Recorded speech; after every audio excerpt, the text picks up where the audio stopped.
Assalamualaikum warahmatullahi wabarakatuh. Selamat siang Bapak Ibu sekalian. Mungkin saya coba sharing Bapak Ibu sekalian terkait dengan apa sih yang dikerjakan di PT PPA dalam kaitannya dengan corporate restructuring yang tadi juga sudah disampaikan oleh para pembicara maupun keynote speaker. Tadi Pak Alex ini juga menyampaikan bahwa terkait dengan restrukturisasi dan terkait juga dengan momentum yang ada terkait dengan krisis saat ini COVID-19 gitu ya. Dan untuk itu sebetulnya PT PPA juga bertransformasi Bapak Ibu sekalian. Nanti akan saya sampaikan apa sih sekarang perannya PPA dan sebelumnya dan sampai sebelum tahun 2020 dan aspirasi dari pemangku kepentingan pemegang saham untuk memastikan peran PPA yang akan lebih, dan itu mendapatkan momentum atas adanya krisis ini. Baik, saya mulai saja. Ini next-nya. Ini adalah materi pembahasannya cukup banyak, tapi saya coba go through quite quickly ya, secara cepat saja. Saya hanya bercerita, tidak akan ada number. Mungkin di nomor 8 di case tadi ada beberapa hal yang kita sampaikan. Salah satunya juga terkait tadi yang disampaikan oleh Pak Me Waskita Karya. Next-nya. Nah, seperti saya sampaikan tadi Bapak Ibu sekalian bahwa PPA pun melakukan transformasi. Jadi kalau saya bisa ceritakan sedikit saja transformasi bisnis daripada PT PPA ini, dari 2004 sampai 2008 itu adalah sebetulnya kepanjangan tangannya ex-BPPN, aset-aset ex-BPPN. Dalam PP 10 sebetulnya dimaksudkan untuk tidak going concern, jadi diperpanjang 5 tahun karena memang masih ada aset-aset ex-BPPN yang belum selesai dan dikelola untuk dan atas nama Menteri Keuangan.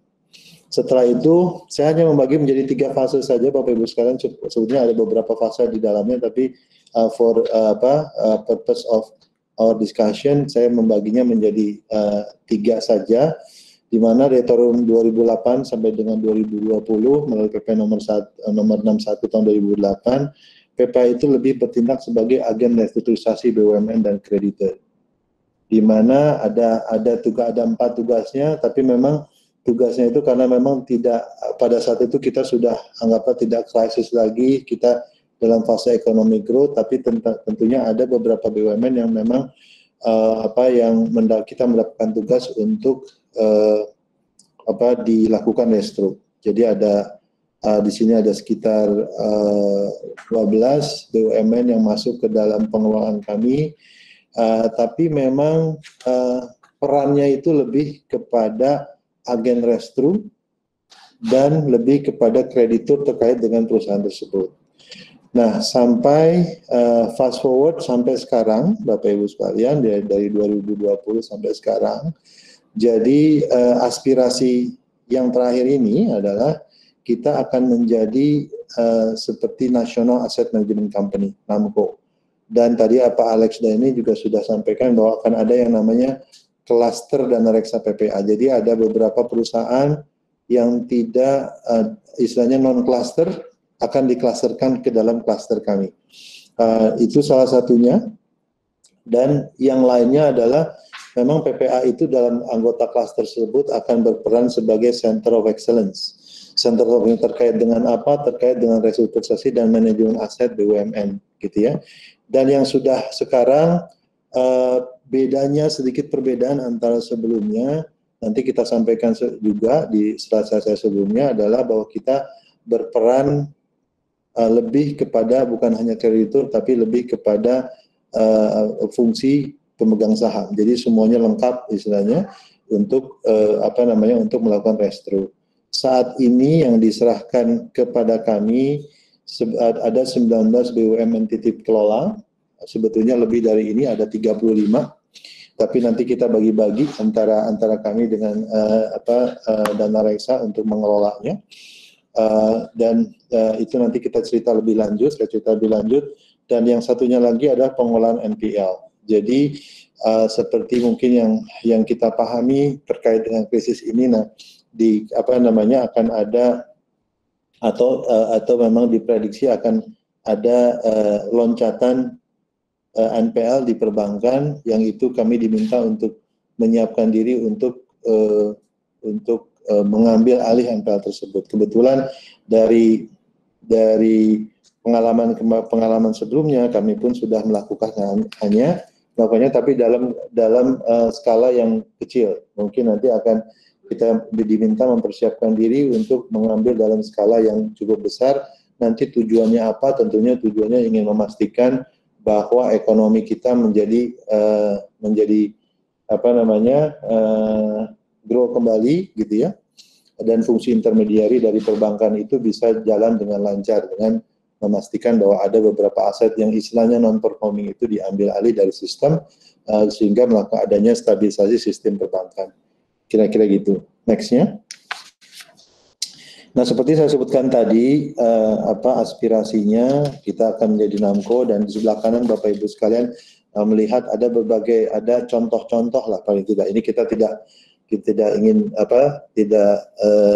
istilahnya creating our own concept, tapi memang ada contoh-contoh keberhasilan di beberapa negara. Ada yang di Korea, ada yang di Cina, ada yang di India, dan itu ada contoh-contoh keberhasilan. Tapi juga ada contoh-contoh dalam research kami, ada contoh-contoh yang tidak berhasil. Nah, itu yang akan menjadi istilahnya menjadi ingredient buat kami untuk memastikan bahwa nanti PPA itu dalam transformasi bisnisnya menjadi NAMCO bersama-sama dengan dana reksa itu dapat lebih berhasil lah, kira-kira gitu. Nah, terkait dengan pilar, kami menyebutnya ada 3 pilar terkait dengan bagaimana kita mengelola PT PPA.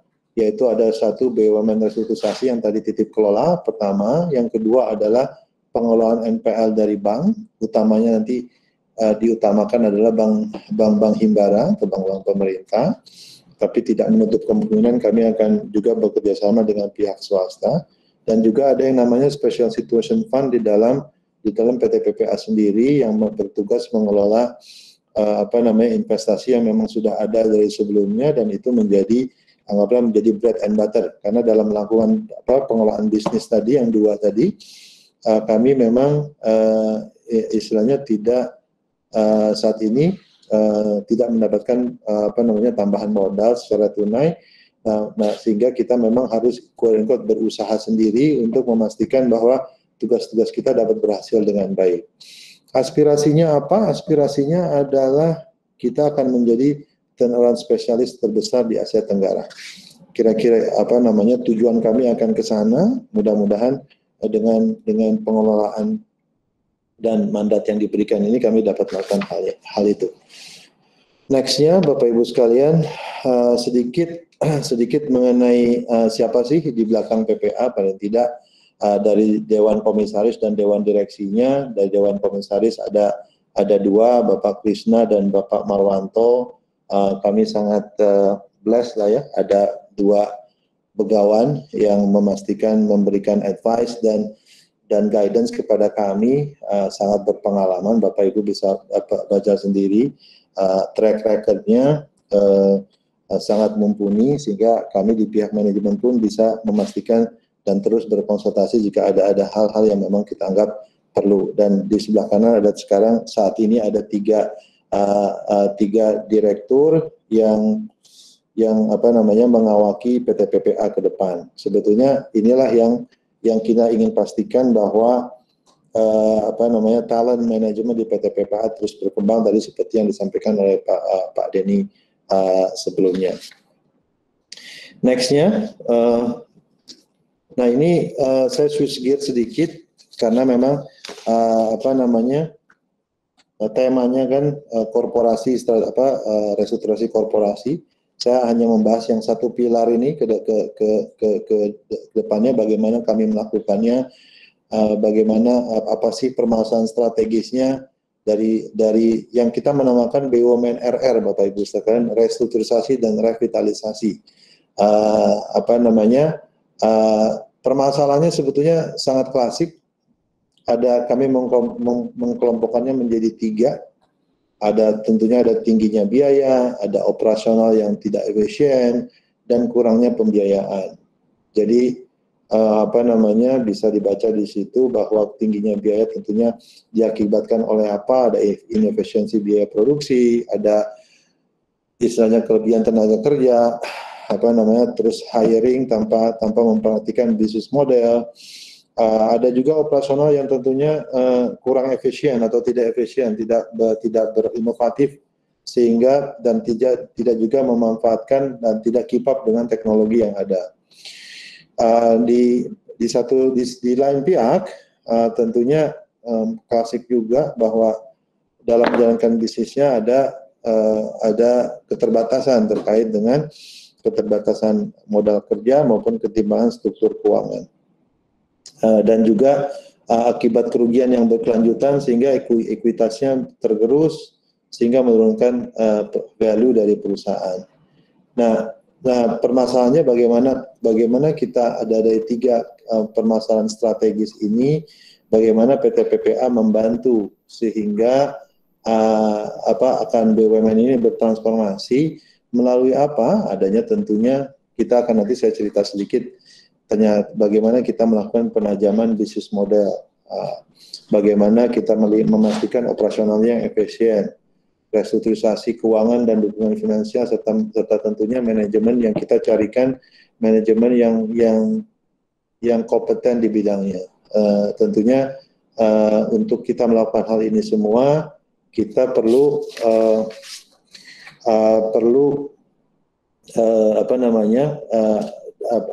sistematik proses dan tentunya memastikan sebetulnya kenapa PT PPA gitu ya. Dan itu next-nya. Nah ini saya juga sedikit kenapa sih PT PPA gitu ya Pak. Yang pasti kita mempunyai legal underlying. Memang dalam istilahnya dari sisi anggaran dasar kami pun memang memastikan kami melakukan hal-hal ini. Ada revitalisasi terkait dengan BUMN itu menjadi dasar kami melakukan aktivitas. Kemudian yang kedua adalah kita pun sebelumnya berpengalaman lah, paling tidak secara DNA, our corporate DNA itu memang sudah dari sananya lah istilahnya, kita memang bergerak di bidang restrukturisasi maupun pengelolaan NPL perbankan di dalam berbagai situasi ekonomi.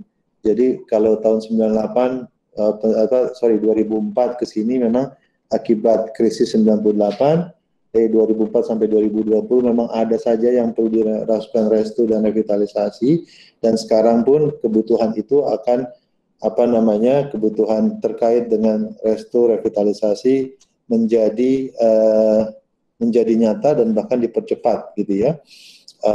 Dan Pak Menteri juga menyatakan harus ada percepatan terkait dengan bagaimana kita melakukan penyihatan dari si BUMN tersebut. Dan tentunya kami mempunyai fleksibilitas yang tinggi, jadi kita bukan bank, jadi dan kita juga bukan financial institution, jadi suatu badan yang suatu perusahaan yang memang mempunyai mempunyai tools yang cukup berbeda dengan perusahaan-perusahaan yang lain. Nah, terkait dengan bagaimana kita melakukan restu tersebut, sebetulnya cukup simple. Tentunya kami akan melakukan hipotesa awal, kita melakukan istilahnya early check gitu ya, dan kita lihat secara singkat, kita lihat dari kesehatan keuangan, kapasitas usaha, prospek usaha, untuk kita pastikan sebetulnya di mana sih prospek keuangan prospek usaha daripada BUMN tersebut.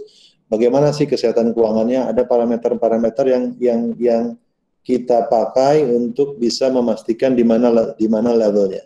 Kapasitas usahanya bagaimana? Mampukah dia berkembang? Kita punya juga parameter-parameter tersebut gitu ya. Dan atas dasar itulah kita mempunyai istilahnya early hypothesis gitu ya. Setelah kita mencoba itu, baru kita melakukan evaluasi yang secara mendalam, sangat dalam, dan melibatkan berbagai macam expert.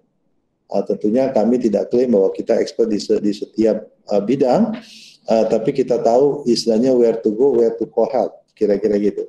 Tapi tentunya kita juga melakukannya secara mendalam, khususnya di bidang karena kami khusus di bidang restruktur keuangan, kita melihat very detail kepada balance sheet-nya. Ada tentunya banyak juga misalnya ada off balance sheet liabilities yang harus di uncover. Itu pun kita lihat sehingga kita mempunyai gambaran yang jelas dan mendalam sebetulnya bagaimana kita melakukan restrukturnya.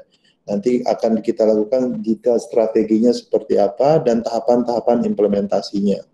Itu yang kita kerjakan saat ini, khususnya kepada 19 BUMN titip kelola yang saya sampaikan tadi di depan. Next-nya. Nah ini, sorry? Ada 5 menit lagi masih. 3 menit lagi, oke Pak. Saya cepat saja Bapak Ibu sekalian. Nah tadi strategi restrukturnya tentunya ada enabler dan ada strategi restruktur ya Pak. Bapak Ibu sekalian, nah sebetulnya enablernya apa sih? Di kami itu, kami tadi saya sampaikan di depan, kita mempunyai surat kuasa khusus di mana kita mempunyai kewenangan. Itu yang penting mungkin, kewenangan untuk melakukan apa? Melakukan reorganisasi dan menetapkan budget dan sasaran perusahaan. Ada juga kita tentunya mempunyai dana sendiri untuk melakukan itu. Jadi kita meleverage our balance sheet and istilahnya walk the talk advisory, di mana apa yang kita ucapkan kita sanggup istilahnya put the money where your mouth is, kira-kira gitu ya. Dan kita pun melakukan tight financial control. Kita benar-benar melihat dan melakukan pengendalian daripada budget yang ada, dan yang terakhir adalah kita melakukan monitoring secara ketat. Bagaimana kita memastikan apa yang terjadi di perusahaan itu kita tahu. Dan Bapak Ibu dapat melihat ada 4 strategi, ada turnaround strategi, development, restructuring maupun dormant dan atau likuidasi. Dan yang ini yang menarik bahwa pada saat era Pak Menteri sekarang, kita bahkan ingin kalaupun istilahnya BUMN tersebut tidak memiliki prospek usaha, kecil kapasitas usahanya dan kondisi keuangan yang buruk, ya sudah lebih baik kita istilahnya kita dormankan atau itunya tutup, kira-kira gitu. Nah itu mestinya lebih baik daripada dibiarkan dibiarkan begitu saja. Jadi sebetulnya itu yang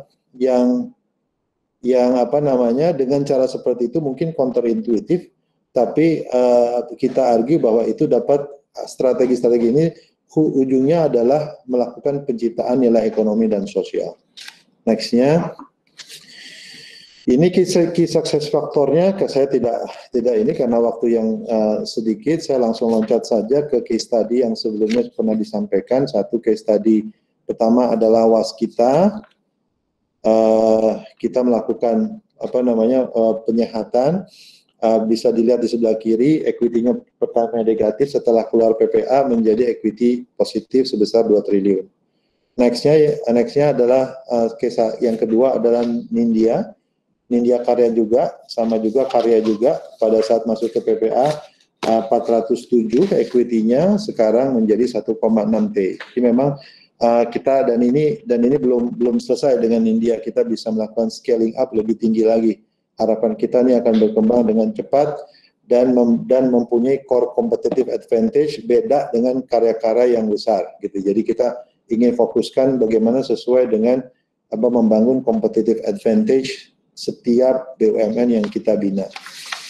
Next-nya, ini saya gambarkan swasta sedikit, gitu ya. Ada perusahaan yang kita ambil alih dari swasta, di mana tadinya equity-nya hampir negatif, sekarang sudah berkembang menjadi sekitar 100 miliar rupiah, dan ini pun akan kita kembangkan. Nanti kemudian kita bisa kita merge, kita akuisisi perusahaan yang lain sehingga menghasilkan nilai tambah untuk para stakeholder.